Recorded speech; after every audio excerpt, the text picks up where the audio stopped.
Hey guys, Courtney Despos, Director of Education with Trouts Fly Fishing. In this installment of Trouts Tips, we're going to be putting together a 2-fly nymph rig.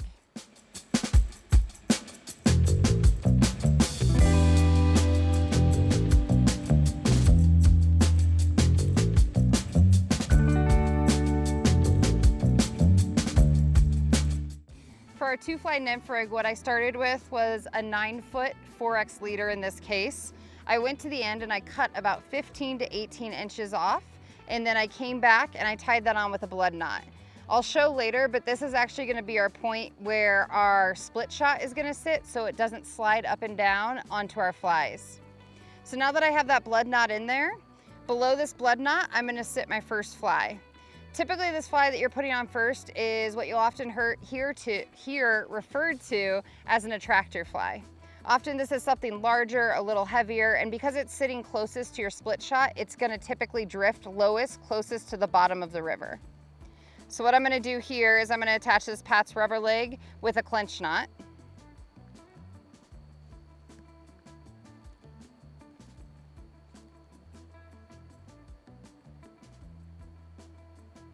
I'm going to remember to lubricate my knot prior to tightening it.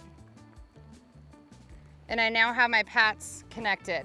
About here is my blood knot where my fingers are and directly where my split shot will go. That gives just enough room to allow a more natural drift. Off of our Pats, we're gonna move and we're actually gonna attach a second fly. A cool little trick that I do when I'm out and I'm guiding or I'm out fishing for myself and I need to kind of manage this is I have this Tippet Holder off of my pack. I'll flip my pack around, go to the tippet that I want. I'll pull a good amount off, double it over my finger, and go ahead and start my clench knot here off of my pack. It's just a lot easier to keep organized. 1, 2, 3, 4, 5. I'll take my tag in through that loop. I'll go ahead and pull it so that it's actually gonna be tight and it'll hold. Now all I have to do is put the point of my hook and the bend of my fly into that, grab my tag in against my fly, lubricate, and tighten that knot right down onto the bend of the hook.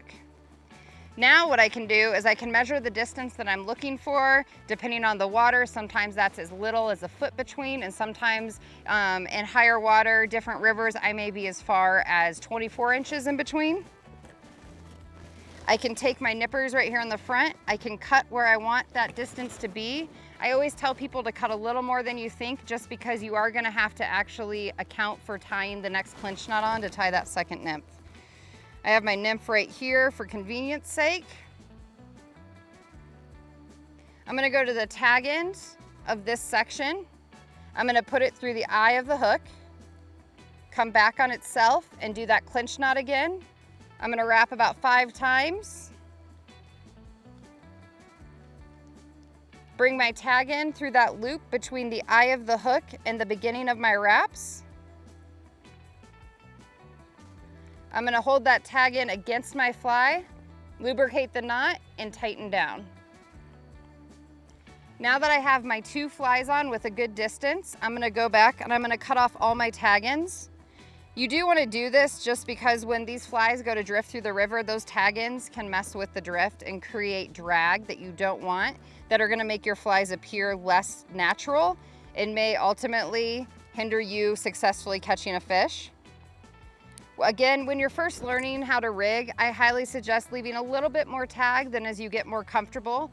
Sometimes when we're first learning, we don't quite seat our knots enough. And when that fish goes to take that hook and you go to set, if your knot is not seated correctly, that tension's gonna pull that knot.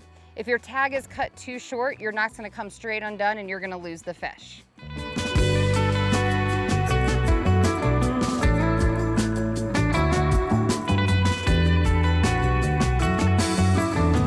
Thanks for joining us for this installment of Trouts Tips. For additional parts of this series, visit our Trouts YouTube channel and don't forget to like and subscribe.